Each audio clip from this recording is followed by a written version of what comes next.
ज्ञापन देंगे उपायुक्त के माध्यम से हर जिला स्तर के ऊपर। और यदि हमारी मांग नहीं मानी जाती है तो फिर आने वाले 23 फरवरी को जो बजट सत्र है उसके दौरान हम सीएम आवास का घेराव करने जा रहे हैं। सर आपका क्या नाम है? मैं जी सुरेंद्र रोडवेज से लुहारू से। सुरेंद्र रोडवेज से लुहारू से? हाँ जी। तो सर आपका क्या मैसेज है सरकार के प्रति? हमारा सरकार को ये मैसेज है जी, जो हरियाणा गवर्नमेंट है उसको मैसेज दे रहे हैं, हमें ज्ञापन दे रहे हैं। जिला वाइज प्रदर्शन है आज। हम सरकार को चेताना चाहते हैं कि जो भी कई राज्यों में जो सरकारें हैं पुरानी पेंशन बहाल कर चुकी हैं, और हमारा हरियाणा सरकार से भी आज तो हम इससे अपील करते हैं और अपील के साथ चेतावनी भी देते हैं कि पुरानी पेंशन जो शीतकालीन सत्र है उसमें बहाल सरकार करे, अन्यथा सरकार को बड़े आंदोलन के लिए हमसे लड़ाई लड़ने के लिए हमारे पुरानी पेंशन बहाली संघर्ष समिति तैयार है जी। आपका बहुत बहुत धन्यवाद सर।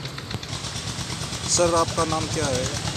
मेरा नाम महेंद्र सिंह है। मैं हरियाणा वाले हो सर? हाँ, मैं शिक्षा विभाग से संबंधित हूँ। हरियाणा विद्यालय अध्यापक संघ संबंधित सर्व कर्मचारी संघ का जिला प्रधान हूँ। और जो ये केंद्र ने 2004 के बाद और हरियाणा ने 2006 के बाद जो सामाजिक सुरक्षा पूर्वक जो ओल्ड पेंशन स्कीम है, हमारी पुरानी पेंशन स्कीम है, उसको बंद किया है, उसके विरोध में लगातार विभिन्न कर्मचारी संगठन और जो पेंशन बहाली संघर्ष समिति है वो आंदोलनरत है। और उसी के सिलसिले में आज हम जिला उपायुक्त के माध्यम से ज्ञापन सौंपेंगे कि सरकार तुरंत हमारी मांग को पूरा करे और जो कर्मचारी 20, 30, 50 साल इस देश की सेवा में, समाज की सेवा में लगाता है, उसको ये पेंशन जरूर दी जाए। हाँ सर, आपका क्या नाम है? राजेश जांगड़ा। आप कहाँ से बिलोंग करते हो? मैं भिवानी बिजली बोर्ड से बिलोंग करता हूँ और पेंशन बहाली संघर्ष समिति भिवानी महासचिव पद पर कार्य कर रहा हूँ। आज क्या क्या मांगे सर? आज हम लघु सचिवालय पर इकट्ठे हुए हैं। इसमें पूरे हरियाणा में सभी डीसी के माध्यम से हम ज्ञापन दे रहे हैं सीएम को, डिप्टी सीएम को और विपक्ष नेता भूपेंद्र सिंह हुड्डा को, जिसमें हमने मांग की है कि ये सभी नेता हमारी मांग को उठाएं और पुरानी पेंशन को बहाल करें। जैसा आप सभी को पता है 4 राज्यों ने पुरानी पेंशन को बहाल कर दिया है और आगे भी अन्य जो सरकारें हैं वो पुरानी पेंशन को बहाल करने की तैयारी में हैं। तो हम पुरानी पेंशन बहाली संघर्ष समिति इस बात की पुरजोर मांग उठाती है कि सरकार समय रहते चेत जाए और कर्मचारियों की बात सुने, पुरानी पेंशन को बहाल करे। नहीं तो आगामी जो बजट सत्र होगा उसमें हम सीएम आवास का घेराव करेंगे, जैसा हमारी राज्य कार्यकारिणी ने भी प्रोग्राम वहाँ पर दे रखा है। उससे पहले अगर सरकार हमारी मांग को सुनती है तो हम सरकार का धन्यवाद करेंगे, लेकिन अगर हमारी मांग को सरकार किसी भी तरह से कुठाराघात करती है उस पर, तो अगर सरकार हमारी मांग को नहीं मानती है या हमारे साथ कोई कुठाराघात करती है तो हम सरकार के विरुद्ध कोई बड़ा आंदोलन करने पर मजबूर होंगे और उसका खामियाजा सरकार को किसी भी प्रकार से उठाना पड़ सकता है, चाहे वो सत्ता गंवाने के रूप में हो या फिर अन्य जो भी सरकार के विरोधी जो कार्य हैं उनमें भाग लेने के लिए कर्मचारी हमेशा तैयार रहेंगे। सर आपका नाम? जी, मेरा नाम लीलूराम वशिष्ठ है। आप शिक्षा विभाग से संबंधित हूँ और पुरानी पेंशन बहाली संघर्ष समिति ने मुझे संरक्षक का दायित्व दिया है। तो आपकी क्या क्या मांगे है सर?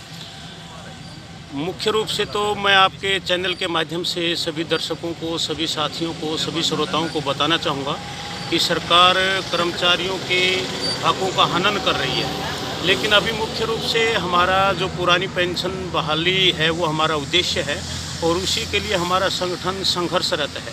हमने इस संगठन के माध्यम से केंद्र सरकार को भी, हरियाणा सरकार को भी अपने शक्ति प्रदर्शन के माध्यम से, संगठन के माध्यम से कई बार समझाया है, लेकिन उसके कोई सकारात्मक नतीजे न तो केंद्र सरकार की तरफ से आए हैं और न ही प्रांतीय सरकार की तरफ से उसके कोई नतीजे आए हैं।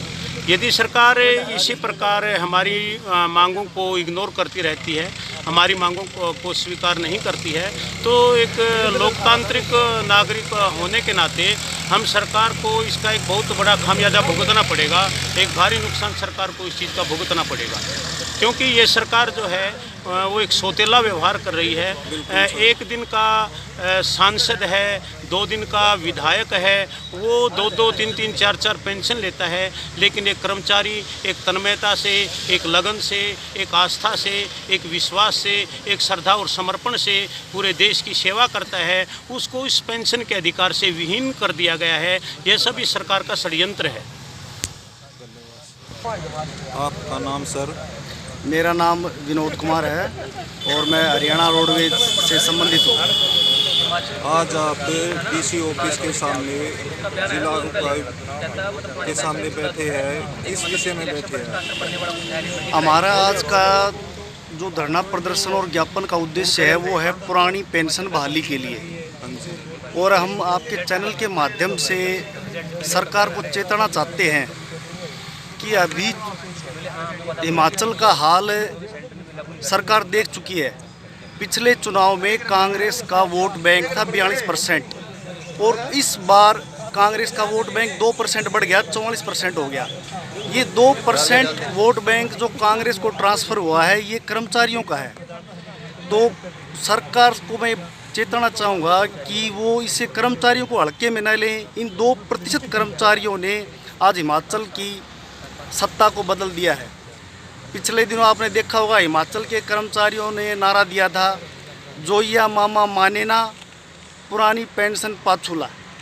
तो वही बात है, जोइया मामा का हश्र सरकार देख चुकी है और जो हिमाचल की जो सत्ता का हाल हुआ है, तो जोइया मामा अपने इन भांजों को भूलेंगे नहीं जो सत्ता से जो बाहर किया। आप सुन रहे हो विक्रमजीत, पेंशन बहाली संघर्ष समिति BBS। तो सर आज आप बैठे हुए कोर्ट परिसर के बाहर, तो आपकी क्या क्या मांगे हैं? सर ये हमारी मांग कई सालों से निरंतर है और एक ही मांग चल रही है। आज हम सांकेतिक धरने पे 9 से 12 बजे तक बैठे हुए हैं। 12 बजे के बाद DC साहब के माध्यम से हम माननीय मुख्यमंत्री श्री मनोहर लाल जी खट्टर, उप मुख्यमंत्री श्री दुष्यंत चौटाला और विपक्ष के नेता श्री भूपेंद्र सिंह हुड्डा को ज्ञापन सौंपेंगे कि वो जो आगामी शीतकालीन सत्र है उसमें पेंशन बहाली की हमारी मांग को उठाए। एक्चुअली में जो NPS के तौर पे इनने पेंशन का ढकोसला कर रखा है वो पेंशन है ही नहीं। अगर ये मांग उठाते हैं तो ठीक है, नहीं जो आगामी फरवरी माह में हम CM आवास पे चेतावनी के तौर पर आंशिक घेराव करेंगे और उसको आगे जन आंदोलन के रूप में ले जाएंगे। कर्मचारियों की ताकत क्या है इसका इलाका, ये आप अपने हिमाचल में जयराम ठाकुर जी ने बयान दिया था कि अगर पेंशन चाहिए तो कर्मचारी इलेक्शन लड़के देख लें। तो कर्मचारी अपने नौकरी छोड़ के तो इलेक्शन लड़ ही नहीं सकते। ना हम पूंजीपति और ऐसे औद्योगिक घरानों से आते हैं कि हम अपनी नौकरी छोड़ के इलेक्शन लड़ सकें। जो हम इलेक्शन में अपना समर्पण भाव दे सकते थे हमारे साथियों ने हिमाचल में दिया है। और सर ये पेंशन का जो ढकोसला 2-4 सरकारों में हुआ है, राजस्थान में हुआ है, वहाँ भी हमारे, मैं बताना चाहता हूँ, पंजाब में हुआ। हमारे बहुत से साथी BSNL को इनने 2006 से ही पहले निगम बना दिया था। उन कर्मचारियों को आज भी पेंशन नहीं है उस टाइम के जिनको OPS थी, BSNL वालों के नहीं है। ऐसे साथियों के लिए भी हम लड़ेंगे और ये बहुत लंबी, इनको मानना पड़ेगा सर। इनने उसका ट्रेलर देख लिया, सरकार अहम में थी, ये मानेंगे तो ठीक है, नहीं दूसरे आएंगे वो मानेंगे। हमें अपनी मांग मंगवानी है, चाहे उसके लिए हमें इस यज्ञ कुंड में अपनी आहुति भी देनी पड़े तो भी हम तैयार हैं। आप सुन रहे थे विक्रमजीत, पेंशन बहाली संघर्ष समिति BBS हो। वीडियो को ज़्यादा से ज़्यादा लाइक करें, कमेंट करें, शेयर करें। धन्यवाद साथियों, मैं मिलता हूँ आपको अगली वीडियो में। औद्योगिक घराने से तो आते नहीं जो हम नौकरी छोड़ के इलेक्शन लड़े इनकी तरह। लाखों करोड़ों रुपए हमारे पास तो है नहीं, इलेक्शन हमने लड़के जिता दिया हिमाचल। अब जो राजस्थान सरकार ने भी पेंशन दी है, पंजाब सरकार ने घोषणा दी है, उनकी भी अभी अधूरी है। BSL नगर निगम पहले बना दिया था, BSL निगम साथियों इनको पेंशन से पहले बना दिया था। उन साथियों की आप मान के चलो अपने से पहले NPS लागू है। ऐसे BSNL जैसे हजारों कर्मचारी हैं जिनको निगम बना दिया था, उनकी पेंशन अभी भी नहीं है। जो साथी हमारे इसमें शहीद हो गए। मुझे आज भी जाना हिमाचल के वो साथी हरियाणा में से जा रहे थे दिल्ली, केजरीवाल जी ने बुला रखा था, उनकी शहीद हरियाणा में हो गए थे। उनको आर्थिक सहायता मुहैया करवाना हमारे जब तक ये मांग नहीं होगी। आज जब मैं उप मुख्यमंत्री जी का भाषण सुन रहा था यूट्यूब पे, वो कह रहे थे अगर मेरी 50 सीट होती तो मैं पेंशन बहाल कर देता। तो मैं उन्हें कहना चाहूँगा कि 10 सीट आएगी अपने पेंशन का हमारी पेंशन बहाल नहीं हुई तो ना आपकी 5 आएगी और 80 पार वालों की ना 8।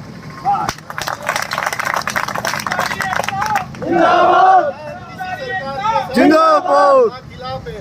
और जो पेंशन दिए गएगा ना भारत सरकार में आएंगे उससे अगर ये पेंशन बहाल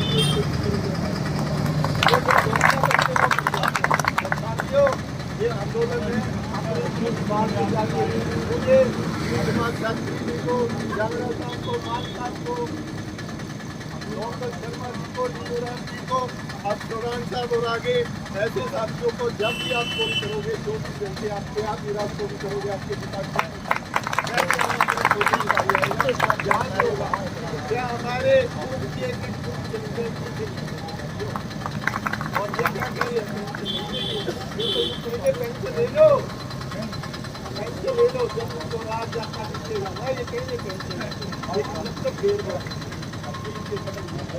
हमारे बेचारे किसान भाइयों को दिखा के कह दिया था कि हमें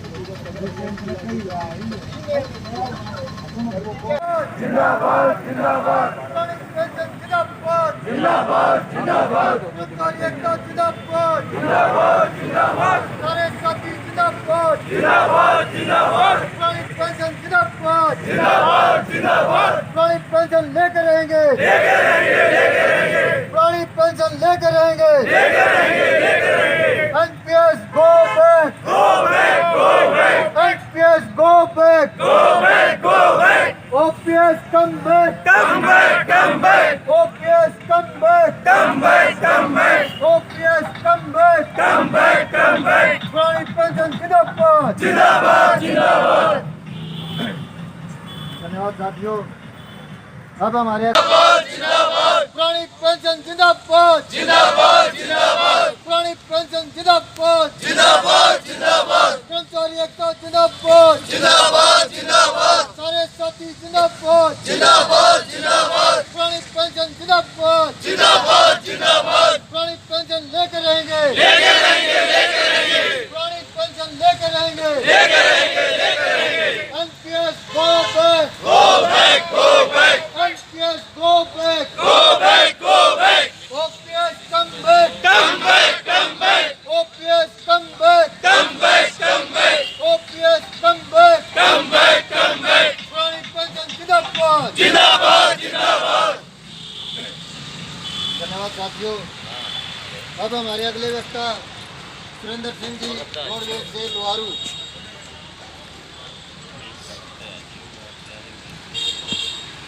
सबसे पहले तो 2 नारों के साथ शुरुआत करेंगे। हमारा साझा संघर्ष जिंदाबाद जिंदाबाद जिंदाबाद, साझा संघर्ष जिंदाबाद जिंदाबाद जिंदाबाद, इनकलाब जिंदाबाद इनकलाब जिंदाबाद।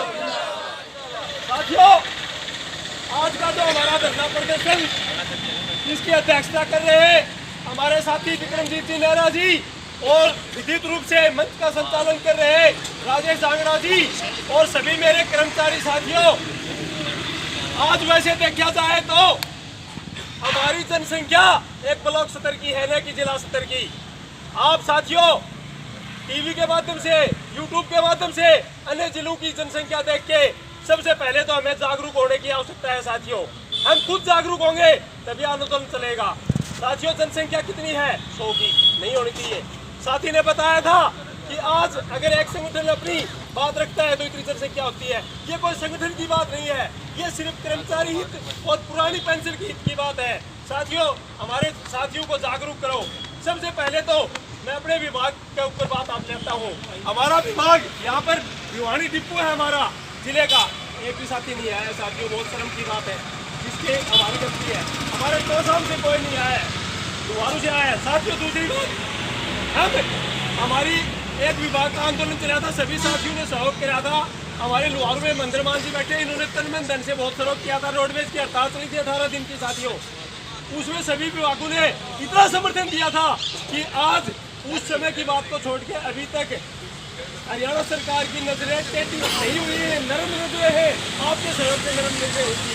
और साथियों, ये हमारा सभी कर्मचारियों का नहीं, उसके साथ हमारा परिवार भी जुड़ा हुआ है साथियों। परिवार का पेट पालने के लिए आज हम संख्या ले रहे हैं, पेट पाल रहे हैं, लेकिन कल को हमारी पुरानी पेंशन की आवश्यकता है। अगर ये नई स्कीम इतनी अच्छी होती तो सीएम पीएम और ये मंत्री क्यों नहीं ले लेते भाई इसको। ये तो अभी 20 दिन पहले अपनी मंत्रिमंडल की मीटिंग करी और अपना ड्राइवरों का भत्ता बढ़ा दिया, अपना बढ़ा दिया, मोबाइल का बढ़ा दिया, सभी चीज़ों का भत्ता बढ़ा देते हैं साथियों। लेकिन साथी बता रहे थे हमारे प्रधान जी, अब हमारा आंदोलन एक बहुत ऊंचाई पर खड़ा हुआ है। इसको साथियों सदम के साथ, मजबूती के साथ थोड़ा सा खड़ा रख लो आप। ये आपका जो आंदोलन है, ये इसकी जीत है, आपके कदमों में आने वाली है। क्योंकि हिमाचल में हमारे जो कर्मचारी साथी हो, उन्होंने दिखाया है इस बात को, उन्होंने कर्मचारियों ने एकता का जोर दिया है साथियों। उसी प्रकार हमें भी इस बात का एक होने का और वोट की चोट देने की जरूरत है साथियों। इसी से हमारा आंदोलन होगा। हिमाचल का आंदोलन आज हमारे पीएम तक, जिसके कान पर हमारे किसान साथियों ने, किसान भाइयों ने, हमारे बुजुर्गों ने आंदोलन किया था, इसके कितने महीनों तक, 1 साल तक कान पर जू नहीं रही साथियों। आज उस पीएम के कान पर जू रही गई साथियों, इसके पुरानी पेंशन बहाली के लिए। ये हमारे लिए एक ऊंचाई का और आंदोलन का कदम जो हम रख रहे हैं, इसको सदम के साथ खड़ा रखने की आवश्यकता है साथियों।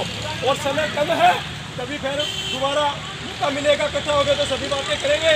अब सभी को पता है कि हम पुरानी पेंशन के लिए इकट्ठे हुए हैं और अपने अपने विभागों में, न कि कोई यूनियन बाती है यहाँ पर, अपने अपने विभागों में सचेत करो। और मैं आश्वासन दिलाता हूँ जिला प्रदर्शन कर साथियों से मिलकर एक बढ़िया तो बॉडी बनाएंगे, तो मंत्रमान जी में इनको सभी को बुला के 1 नंबर की। और साथियों दूसरी बात, ये हमारे विभाग से कर्मचारियों की जनसंख्या अगले जब भी कभी मौका लगेगा, चाहे वो 26 फरवरी की करनाल में हो या 4 अप्रैल की दिल्ली में हो, साथियों आपसे जनसंख्या को हम जुटाने का आपको आश्वासन देते हैं, कमी नहीं आएगी साथियों। धन्यवाद साथी का।